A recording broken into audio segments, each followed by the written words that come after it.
Is it ever strategically sound to move the king early in the game? Have you ever wondered if moving your king early in a chess game is a smart move? Let's break down the details to help you understand this important aspect of chess strategy. The king is the most critical piece on the board.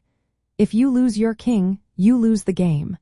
Because of this, keeping the king safe is usually a top priority. In most cases, moving the king early can expose it to attacks from your opponent's pieces. This can lead to checks or even checkmate if the king is not well protected. So, what are some situations where moving the king might actually be a good idea? One key situation is castling. This is a special move where the king moves two squares towards a rook, and the rook jumps over to the square next to the king. Castling is a safe way to relocate the king behind a wall of pawns. It also helps connect your rooks, making them more active in the game. Many players choose to castle early to ensure their king's safety while developing their pieces. Another scenario where moving the king can be beneficial is when you need to avoid checks.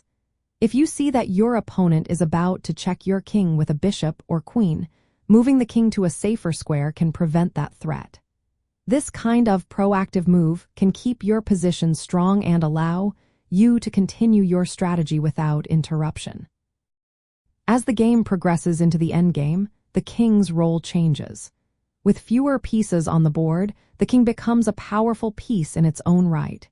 It can support pawns in their advance or help attack the opponent's position. In these situations, moving the king can be a strategic advantage rather than a risk. For beginners, understanding the king's value is essential. The king is often referred to as an immortal piece because its safety is vital for winning the game. The goal is to keep the king protected while developing your other pieces to control the board effectively. In summary, while moving the king early in the game is generally risky, there are exceptions. Castling, avoiding checks, and utilizing the king in the endgame are all strategic reasons to move the king.